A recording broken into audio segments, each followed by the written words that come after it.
হয়েছে তাদের নামের তালিকা আমার কাছে আছে এবং বিসিএসআইআর থেকে যারা আসছেন ওনারাই মূলত সবার প্রজেক্ট দেখে রেজাল্ট শিটটা তৈরি করেছে।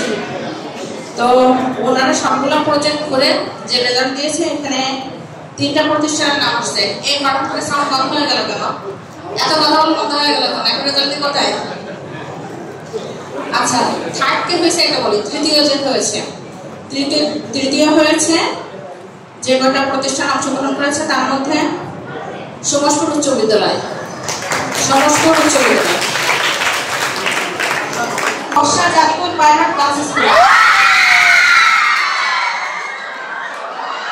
আমরা সমাজপুর মাধ্যমিক বালিকা বিদ্যালয় থেকে আজকের এই বিজ্ঞান মেলায় আমরা বিভিন্ন ধরনের প্রজেক্ট নিয়ে এসেছি, যা আমাদের ভবিষ্যতে অনেক ভালো বাস্তবায়ন হলে অনেক ভালো একটা উপকার হবে এবং পৃথিবীতে যে কার্বন ডাই অক্সাইড এবং বিভিন্ন ধরনের গ্যাস উৎপন্ন হয় আমাদের এই খুদে আবিষ্কারের মাধ্যমে তা হবে না এবং এর মাধ্যমে হাইড্রোজেন উৎপন্ন হয়ে হাইড্রোজেন অক্সিজেনের সাথে বিক্রিয়া করে পানি উৎপন্ন হবে এবং আমাদের যে অক্সিজেনের অভাবটা পূরণ হবে এবং এটার মাধ্যমে আমরা জ্বালানি হিসেবে ব্যবহার করতে পারি। এখানে যেমন বায়োগ্যাসের ব্যবহারের কথা বলা হয়েছে, আমরা পানির হাইড্রোলাইসিস প্রক্রিয়ার মাধ্যমে বায়োগ্যাসের পাশাপাশি এই প্রক্রিয়ার মাধ্যমে আমরা জ্বালানি হিসেবে ব্যবহার করতে পারবো এবং আমাদের জ্বালানি হিসেবে যে পেট্রোল ডিজেল এগুলো ব্যবহার করা হয় সেটার ব্যবহার থেকেও রেহাই পাবো এবং তার ব্যবহারের ফলে যে ক্ষতিকর পৃথিবীতে ছড়িয়ে পড়ে বৈশ্বিক উন্নয়ন হচ্ছে সেটাও ঘটবে না।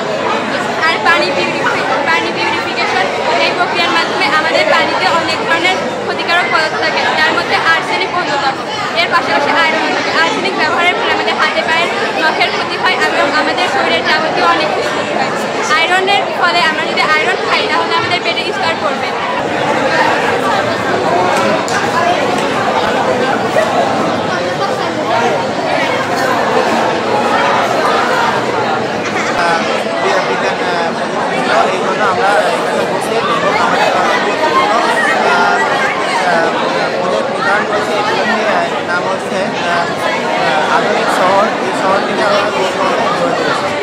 আমার নাম কানিসলাহার সামিয়া।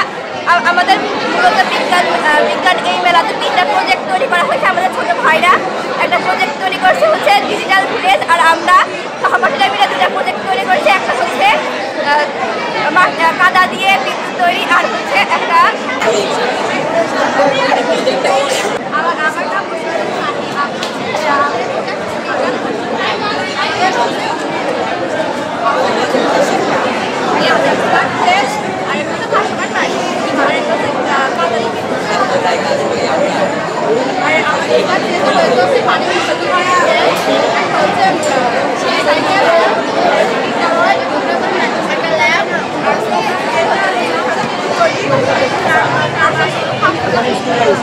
এখানে অংশ নিতে পেরে কেমন লেগেছে?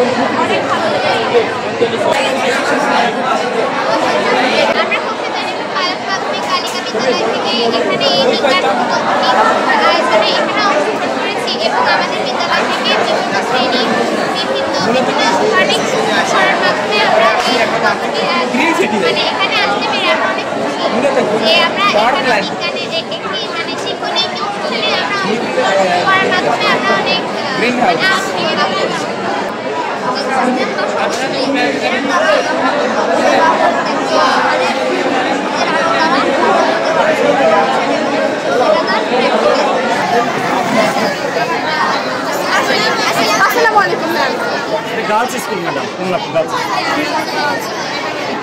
হ্যাঁ